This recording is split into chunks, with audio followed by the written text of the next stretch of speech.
구매하시게 된 이유가 어떻게 되시나요? 투싼, 스포티지, 롱바디 모델인 올스페이스 모델은 가솔린 차량으로 들어오고 장점은 뭐가 있을까요? 엔진이 변화를 했고 그다음에 보증기간이 늘어났다는 거예요. 앞에서 딱 봤을 때도 뭔가 세련된 느낌이지만 고속주행 안전성도 진짜 좋고 연비를 또 빼먹을 수 없는데요. 차박이나 캠핑 해보신 적 있나요? 단점은 소박한 실내 디자인, 오실병들이 있어요. 티구안 카페를 보게 되면 물이 새는 분들이 좀 있어요. 경고등이 빛나고요? 이게 재고가 없대요. 그냥 구색 맞추기. 생각보다 뒷자리가 좁습니다. 한국에서 거의 디젤 재고떨이 긁히셨나요? 조금 긁히긴 하는데 진짜 쓸데없는 옵션들이 몇 가지가 있거든요.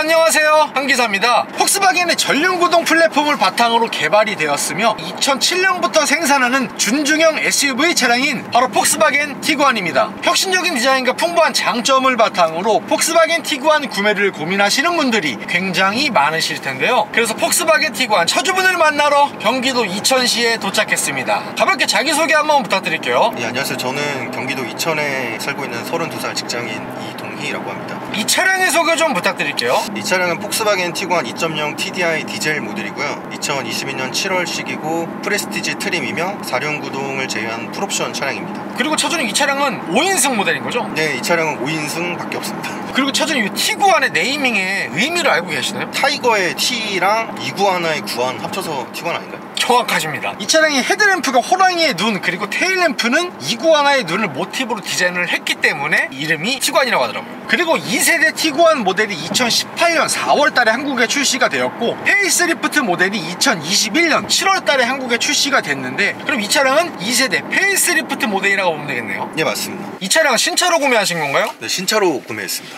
구매는 언제 하신 건가요? 2021년 9월쯤에 계약을 하고 당시에 반도체 대란 때문에 2022년 7월에 출고를 받았습니다. 구매 가격은 어떻게 되나요? 당시에 부대 비용 다 제외하고 4,420만 원이었고 그 당시에 반도체 대란 때문에 이 차량이 출고되었을 때 계약 당시보다 가격이 한 60만 원 정도 더 올랐던 기억이 있고 부대 비용이랑 이런 거 다 포함해서 대략 한 4,800만 원 정도였던 것 같습니다. 현재 총 주행거리는 어떻게 되나요? 현재 61,800km 정도 주행하고 있습니다. 그 전에 타시던 차는 어떤 차 타셨나요? 같은 폭스바겐 브랜드의 골프 7세대 2.0 TDI 모델을 한 2년 반 정도 탔었습니다. 2세대 폭스바겐 티구안을 구매하시게 된 이유가 어떻게 되시나요? 이 차량을 계약할 때쯤에는 제가 이제 결혼을 하고 와이프가 임신을 하고 있었던 상태여가지고 그때는 SUV를 좀 이제 사야겠다라는 생각도 있었고 폭스바겐 골프차가 또 워낙 해치백 스타일로 아담하다 보니까 카시트도 장착하시고 하셔야 되는데 골프로는 살짝 무리죠, 그죠? 예, 그래서 SUV를 사야겠다 생각을 마침 하려던 차에 21년 7월쯤에 티구안 페이스리프트 모델이 나왔어요, 국내에. 예전에 타던 골프가 제가 타기에는 굉장히 만족스럽고 장고장도 뭐 딱히 없던 상태여서 우선순위로 이제 같은 브랜드의 티구안을 구매할까 생각을 하고 있었어요. 폭스바겐 골프 차량 이제 중고로 구매하셔서 잘 타시다가 워낙 만족도가 높으셨다 보니까 다음 브랜드도 폭스바겐으로 가보자. 그리고 SUV를 원하셨기 때문에 페이스리프트가 나왔던 따끈따끈한 요 티구안 모델로 좀 보고 계셨는데요. 예, 그래서 계약을 하기 전에 이제 시승을 했었는데 시동을 딱 걸었는데 소음도 엄청 억제되었는데 진동이 진짜 엄청 억제된 거를 딱 느껴가지고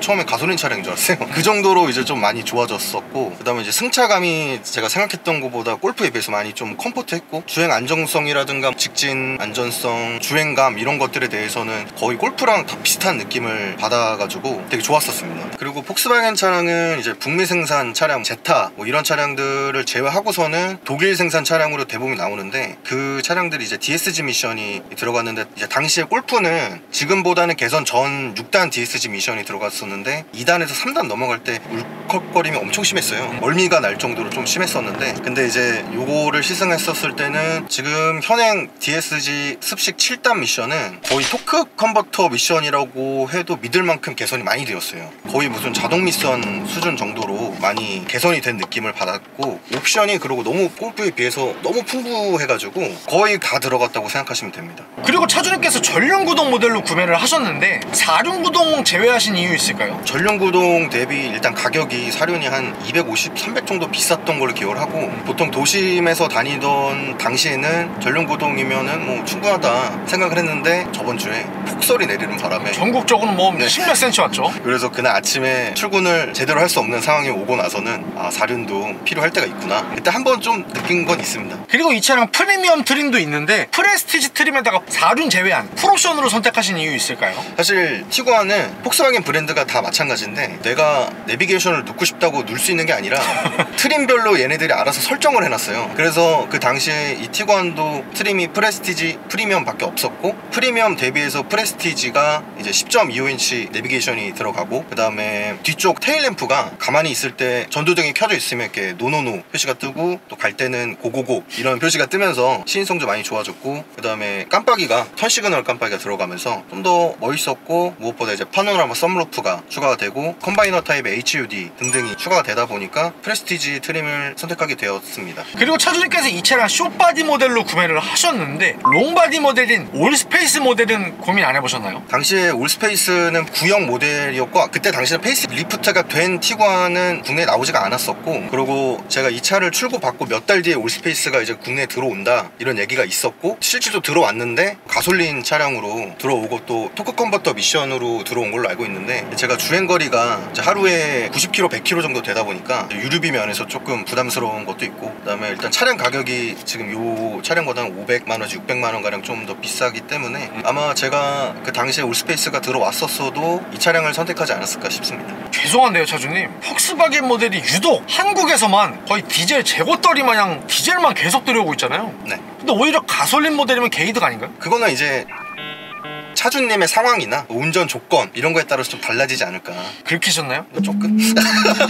폭스바겐 티구안과 동시에 구매를 고민했던 차량이 어떤 게 있을까요? 당시에 이제 현대 투싼 모델이 있었고요. 그 다음에 이 차를 계약하고 나서 대기하고 있는 중간에 골프 8세대가 들어온다는 소식이 있었는데, 원래 골프를 너무 좋아하다 보니까 그 차도 솔직히 조금은 고민한 건 맞아요. 그리고 이제 스포티지는 없었는데 장인어른께서 이제 현대자동차에 근무를 하고 계시다 보니까 투싼을 좀 많이 고민했던 것 같습니다. 그러면 현대 투싼과 폭스바겐 8세대 골프 포기하신 이유는 뭐예요? 골프는 개인적인 욕심이었기 때문에 그냥 생각만 해봤다 정도고, 그리고 투싼은 하이브리드 모델을 고민을 했었는데 당시에 하이브리드 모델이 상당히 인기가 많았어요. 반도체 대란이 너무 심해서 한 2년 기다리라고 하지 거의 않나요? 2년을 기다려야 되는 상황이다 보니까 네. 이러면 애가 지금 뭐 거의 돌이 다 지났거든요.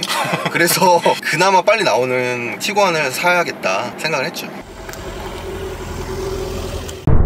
2세대 폭스바겐 티구안의 장점은 뭐가 있을까요? 첫 번째로는 티구안에 들어있는 매트릭스 LED 헤드램프 옵션이 있는데 진짜 너무 편합니다. 이게 야간 주행할 때는 거짓말 하나도 안 보태고 일반 차 상향등 킨 것 정도로 엄청나게 시인성이 좋습니다. 저희 와이프가 지금 투싼 하이브리드 모델을 타고 있는데 그 하이브리드 모델을 상향등을 켰을 때 보다도 이 차 매트릭스 LED 램프 상향등을 안 킨 상태에서 그냥 있는 게 시인성이 더 좋아요. 매트릭스 LED 헤드램프는 진짜 물건입니다. 근데 차주님께서 아까 전에 원래 처음에 투싼 하이브리드 모델 동시에 구매를 고민하셨는데 지금 와이프분께서 투싼 하이브리드 타고 다니시는 건 무슨 내용이에요? 그러니까 이 차를 이제 구매하고 와이프는 아이를 돌보면서 직장 안 다니고 있는 상태였었는데, 애가 조금 더 크면서 와이프도 직장을 다니게 되고 차량이 또 필요한 상황이었고, 마침 이제 투싼이 페이스리프트가 된 찰나에 장인어른께서 현대에 근무를 또 하시고 마지막 생산 차량의 이제 전시 차량을 굉장히 싼 가격에 얻을 수 있다라는 소식이 들려와서 그때 이제 와이프도 탈 겸 해서 하이브리드를 바로 갖고 오게 된 케이스입니다. 또 다른 장점은 뭐가 있을까요? 매우 무난한 승차감이 있습니다. 폭스바겐이 기본기에 폭스바겐이다 얘기를 하는 것처럼 고속주행 안전성도 진짜 좋고, 그다음에 SUV 치고도 핸들링이 진짜 다이나믹하고 조향도 내가 하는 만큼 딱 따라오는 정도의 조향이 딱 되고요. 장거리 주행할 때도 제가 처가가 포항이다 보니까 2차로도 가고 또 아이랑 놀러 갈 때 투싼 끌고도 가고 하는데, 장거리 주행 시에 이제 투싼을 타고 하면 제가 허리가 좀 아픈데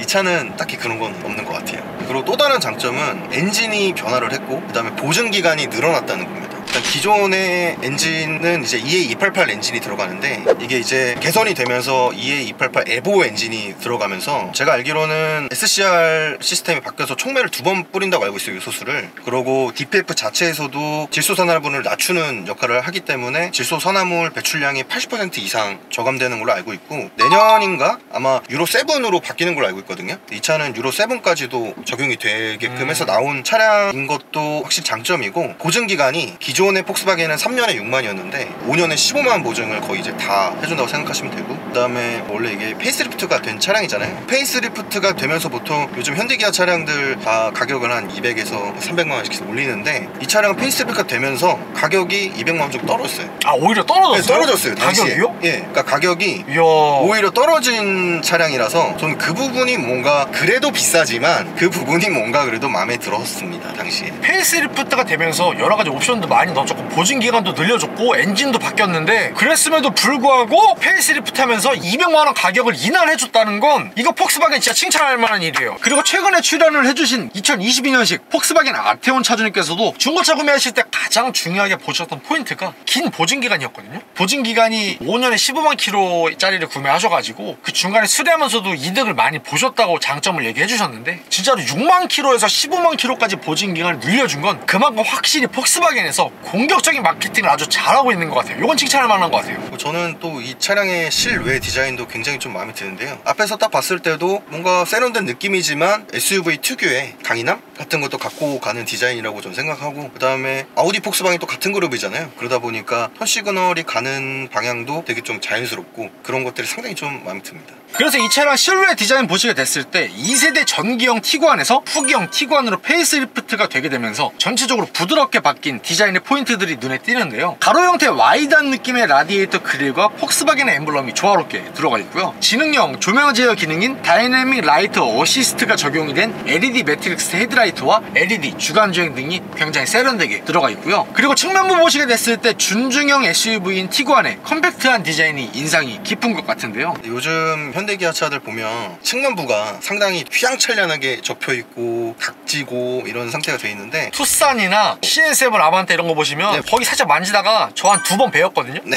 되게 칼처럼 깎아놨어요. 예, 근데 이 티구안은 직선으로 그것도 접힐 만큼만 딱 접혀놔서 그런 부분이 뭔가 내가 보여줄 수 있는 게 이만큼이지만 압축해서 약간 보여주는 듯한 느낌? 절제의 미를 보여준다. 예, 그런 것도 굉장히 좀 마음에 들고. 그리고 이 차량 휠은 몇 인치 휠인가요? 19인치 휠이고요. 그래서 프리미엄 트림은 18인치 휠, 그리고 프레스티지 트림에는 19인치 휠로 이렇게 적용이 되어 있는 것 또한 보실 수가 있고, 그리고 후면부 보시게 됐을 때 날렵한 디자인의 LED 리어 컴비네이션 램프의 세련된 디자인과 더불어서 후면부 또한 다이내믹 턴 시그널 방향지 등이 적용이 되어 있기 때문에 시인성이 굉장히 뛰어나고요. 그리고 하단부에 실제로 뚫려있지는 않지만 듀얼 머플러 스타일의 디자인이 적용이 되어 있기 때문에 전체적으로 스포티하고 세련된 느낌의 티구안의 후면부 느낌을 주는 것 같아요. 그리고 이 차량의 연비를 또 빼먹을 수가 없는데요. 폭스바겐 디젤하면 연비 깡패는 지나가는 저기 유치원생도 알아요. 네. 연비가 정말 좋아요. 그래서 일반 공도랑 고속도로 주행 시 제가 보통 하루에 90km 정도 출퇴근으로 운전을 하는데, 거의 비율이 일반 공도가 한 15km 정도, 그 다음에 75km 정도가 자동차 전용 도로를 달리고 있는데요. 그럴 때 보통 운전은 제가 정속 주행을 좀 많이 하는 편이고, 그냥 일반 공도에서 그냥 생각 없이 서울의 극심한 정체가 조금 포함이 된 그런 데서는 거의 뭐 12, 14? 뭐 요 정도는 거의 나오고요. 그냥 정속 주행하면서 전용 도로나 고속도로 90에서 110km 사이 정도 이제 정속 주행하면은 뭐 날씨나 뭐 이런 환경에 따라 좀 다르겠지만 19, 20, 21 요 사이 나오는 것 같아요. 그리고 차주님께서 평소에 어떤 모드로 주행하시는 편이세요? 이 차는 지금 에코, 컴포트, 스포츠, 그 다음에 인디비주얼 모드 총 4가지가 있는데요. 저는 거의 컴포트로만 해요. 에코는 뭔가 뒤에서 잡아당기는 듯한 느낌도 있고, 관성 주행할 때, 탄력 주행할 때는 얘가 임의로 미션을 중립으로 좀 바꾸는 것 같더라고요. 어쨌든 DSG 미션이니까 미션에도 좋은 것 같지도 않고, 제가 항속 주행을 조금 오래 할 때는 저는 인디비주얼 모드에서 컴포트 모드로 둔 다음에 스티어링 휠만 스포츠 모드로 해놓고 주행을 하면 아무래도 스티어링 휠이 조금 더 단단해지면서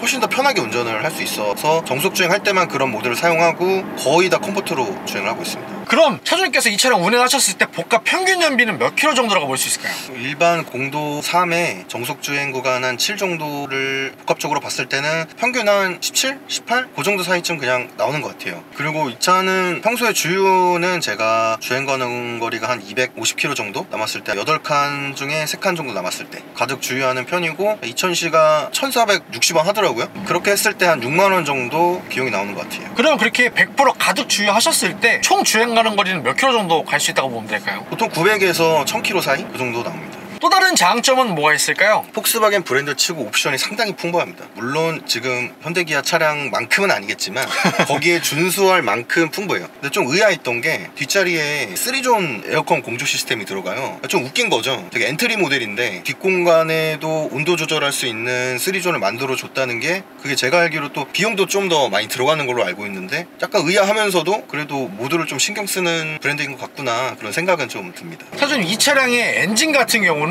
4기통 2리터 싱글 터보 엔진에다가 150마력의 36.7토크거든요. 많은 차주님들께서 이 차량 출력이 조금 살짝 답답하다, 아쉽다라고 말씀하시는 분들이 굉장히 많이 계신 것 같은데 출력에 대해서는 만족하시는 편이세요? 어떠세요? 아쉽다라는 생각은 솔직히 크게는 못 느끼는데 이 차가 일단 토크가 기본적으로 좀 높아요. 이전 페이스리프트 되기 전보다도 조금 높아졌거든요. 근데 그 36.7 토크가 제가 알기로는 RPM이 1200에서 2500 사이? 그때쯤 거의 최대 토크 발현이 일어난 시점이어가지고 마력이 좀 낮다 해도 이 차가 사실 성향 자체가 좀 스포츠한 뭐 그런 차가 사실 아니다 보니까 그러니까 일상 주행 영역에서 고속도로에서 앞차를 추월한다든지 뭐 이럴 때는 전혀 저는 뭐 답답함은 딱히 없는 것 같아요. 그리고 이 차량 디젤 엔진의 정숙성에 대해서는 어떻게 생각하세요? 사실 디젤 차량은 모두가 아시겠지만 정숙할 수가 없어요. 정숙할 수가 없고 저 와이프 차량이 또 투싼 하이브리드다 보니까 더 느껴져요. 그치만 이제 제가 전에 탔던 골프에 비해서는 이건 뭐 거의 가솔린 엔진입니다 사실. 그거에 비해서는 그래도 뭐 굳이 따지자면 디젤 차량인 걸 감안했을 때 디젤 치고는 정숙한 것 같다. 진동은 근데 확실히 좀 좋다 말씀드릴 수 있겠습니다. 그리고 차주님 이 차량 같은 경우는 7단 DCT 변속기가 들어가잖아요. 이 차량 타시는 많은 오너분들께서 공통적으로 하시는 말씀이 저속에서 변속 충격이나 울컥거림이 너무 심하다 라는 얘기가 굉장히 많던데 차주님도 그런 부분 좀 아쉽다고 느껴지시나요? 저는 솔직히 그거를 많이 공감하지 못해요. 왜냐면 요거는 이 전에 어떤 차량 운행했냐에 따라서 좀 다를 것 같은데 예를 들어서 현대기아의 자동 변속기에 좀 스무스한 뭐 그랜저라든가 뭐 소나타라든가 이런 차량을 타시던 분들은 확실히 그렇게 느끼실 수가 있어요. 아무래도 DCT다 보니까 울컥거리고 저단에서 그런 거 유명하잖아요. 그렇게 느낄 거라고 저도 생각을 하는데 저는 7세대 골프 디젤 모델을 타던 사람이에요. 그때는 이제 6단 DCT가 이제 습식인데 그때에 비해서 지금 이거는 엄청난 개선이 일어날 정도입니다. 정말 이거는 상대적인 거지 그래서 많이 좋아진 거다라고 생각을 하지 불편하고 생각을 하진 않습니다. 차주님께서 그 전에 타셨던 7세대 골프 디젤 그 차량은 6단 DCT 변속기였는데 그 차량 타셨을 때 이미 너무 호되게 당하셨기 때문에 6단에서 이 7단 넘어온 거 이 모델 같은 경우는 오히려 나는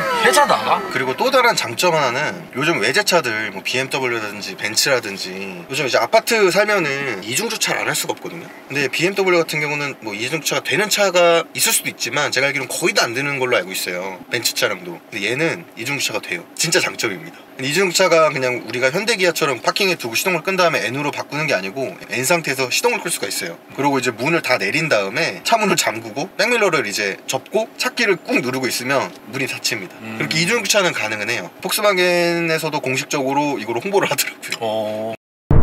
2세대 폭스바겐 티구안의 단점은 뭐가 있을까요? 매우 투박한 실내 디자인입니다. 원래 폭스바겐 옛날 디자인에 비하면 이건 거의 뭐 천지 개벽 수준 아닌가요? 그건 맞습니다. 그건 맞는데 근데 사실 자세히 보면 옛날 디자인이랑 많이 달라진 건 없어요. 그냥 조금만 바꾼 걸 뿐이고 보통 제 지인들이나 회사 동료들이 제 차를 타면은 이거 뭐 거의 한 5년 넘은 차량인 줄 알아요. 그러니까 요즘 이제 현대기아 차들이 너무 이제 세련되고 이러다 보니까 그런 거에 비해서는 많이 좀 투박하고 아쉽긴 해요. 실제로 친구가 그랜저 IG를 타고 다니는 친구가 있는데 그랜저 IG 실내 어마어마하거든요. 네, 어마어마하잖아요. 제가 봐도 삐까뻔쩍한데 제 차가 연식이 더 신식이에요. 근데도 이 차 나온 지 5년 지난 거 아니냐고. 거의 초기 그랜저 IG 같다고 그렇게 얘기하는 친구들이 더러도 있습니다. 그래서 차주님께서 지금 굉장히 서러운 동공에 지금 눈물이 살짝 그런 거로 맺히는 게 보여있거든요. 그래도 제가 또 마음에 드는 부분을 굳이 찾아보자면 핸들이 페리가 되면서 진짜 세련돼졌어요. 그리고 엠블럼도 좀 바뀌어서 나왔죠. 네, 엠블럼도 바뀌고 크루즈 컨트롤이라든가 이런 것들이 이 안으로 다 들어오게 되면서 신차 같은 스티어링 휠 같다. 그리고 이제 기어 노브를 제가 기본적인 드르륵 하는 요거를 상당히 선호하거든요. 이제 와이프 차가 투싼인데 버튼식이에요. 주차할 때 화가 납니다. 그다음에 에어컨 공조 쪽인데요. 진짜 단촐해요. 누를 것들이 이제 현대기아차에 비하면 거의 한 3분의 1 정도밖에 안 되는 듯한 느낌인데 들어있을 게 다 있어요. 근데 이게 또 터치로 바뀌었는데 아날로그 버튼만큼 편해요. 불편함이 전혀 없어요. 그리고 이 내비게이션이 무선 카플레이나 안드로이드 오토도 적용이 되어 있는 거죠? 네, 맞습니다. 그리고 30가지 컬러로 커스텀이 가능한 앰비언트 라이트가 들어가 있는데, 근데 이 앰비언트 라이트가 앞쪽엔 아무것도 없어요. 보통 여기 대시보드나 이런 데 좀 넣어주잖아요. 여기 아무것도 없어요. 아무것도 없고 기어 노브 쪽에도 아무것도 없고 단지 딱 앞도어, 뒷도어 거기밖에 없습니다. 그리고 이 차량에 몇 가지 좀 고질병들이 있어요. 첫 번째로는 제가 겪은 건 아닌데 티구안 카페를 보게 되면 썬루프에서 물이 새는 분들이 좀 있어요. 근데 이게 썬루프에서 이제 비가 오거나 물이 딱 있으면 이거를 배출해 줄 수 있는 배수구멍이 있잖아요. 근데 이 배수구멍이 뒤쪽 아래 이제 양쪽으로 뚫려 있어요. 근데 거기를 출고할 때 파란 색깔 캡을 이렇게 씌워놨더라고. 거기를 막히니까 썬루프에서 물이 새신다는 분들이 몇 있어요. 잠깐만요. 지금 이거 2022년식인데 썬루프에서 물이 샌다는 게 말이 되나요? 아니 그럼 여기서 비 오는 날에 물 새면은 그냥 뻐끔뻐끔 보고만 있어야 돼요? 방법이 없죠.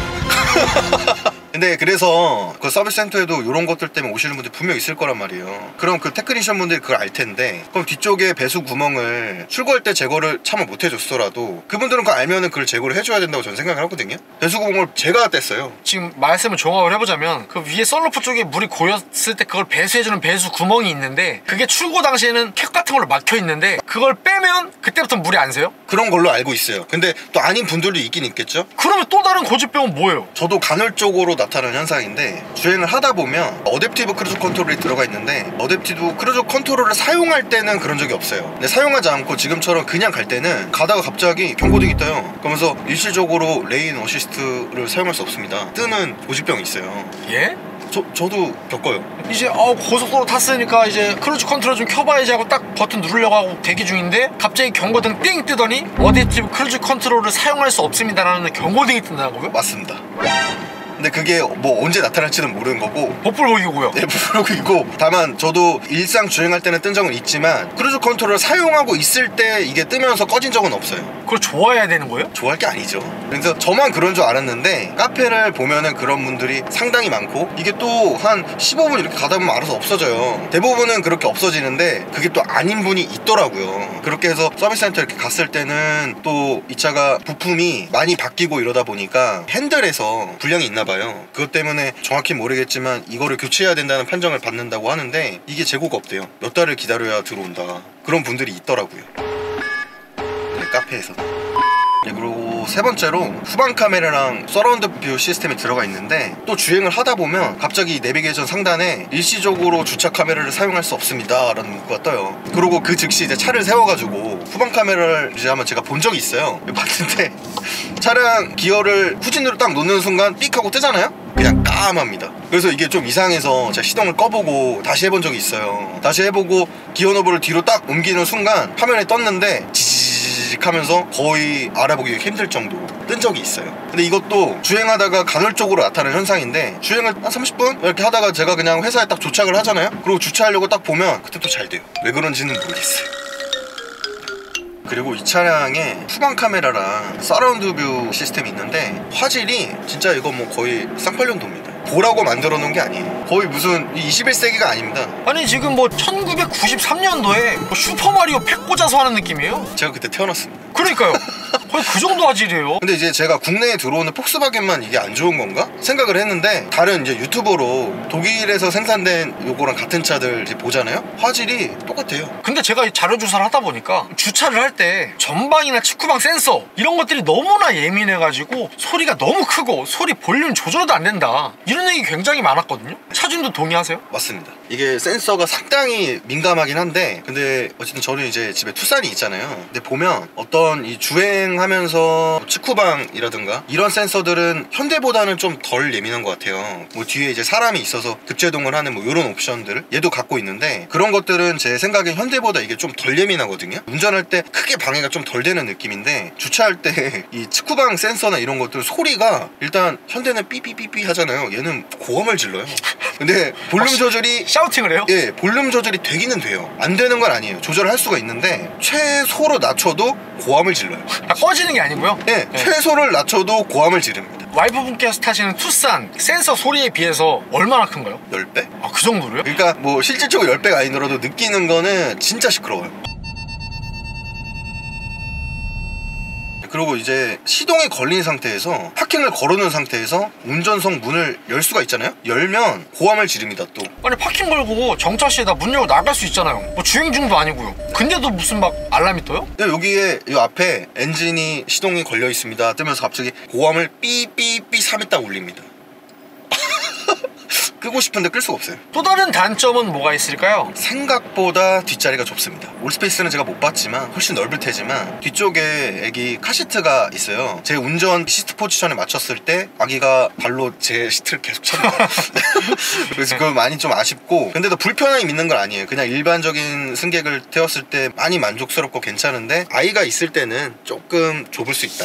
그러면 차주님, 이 차량 트렁크 공간은 뭐 어떤 편인가요? 트렁크 공간도 좀 아쉽습니다. 아무래도 차체가 작다 보니까, 물론 지금 투싼이랑 이런 것들을 다 비교하기는 좀 어려워요. 왜냐면 그 차보다 확실히 작으니까. 그렇지만 아쉬운 건 맞다. 그러면 차주님, 이 차량 SUV 구매하시는 분들께서 많이 생각하시는 것 중에 하나가 차박이나 캠핑 가능할까? 이런 거 많이 궁금해 하시는데, 이 차량으로 차박이나 캠핑 해보신 적 있나요? 저는 아직까지는 없는데 아이가 이제 크고 하면 앞으로 차박을 해야 될 일이 생길 것 같아요. 근데 이제 저는 키가 작은 편이에요. 만약에 제가 한다면은 낑겨서 잘 수는 있을 것 같은데, 근데 일반적인 성인분들, 뭐 한기사님 같은 경우는 진짜 안 될 거예요. 이게 일단은 풀플랫이 안 돼요. 안 돼요? 네, 풀플랫이 안 돼요. 그러니까 눕혀지긴 하는데 각이 이렇게 져요. 그래서 뭐 위에다 뭘 덮거나 뭐 이렇게 해야 되고, 차량이 생각보다 크지 않습니다. 차박이나 캠핑을 만약에 제가 해야 된다면 전 투싼으로 하겠다.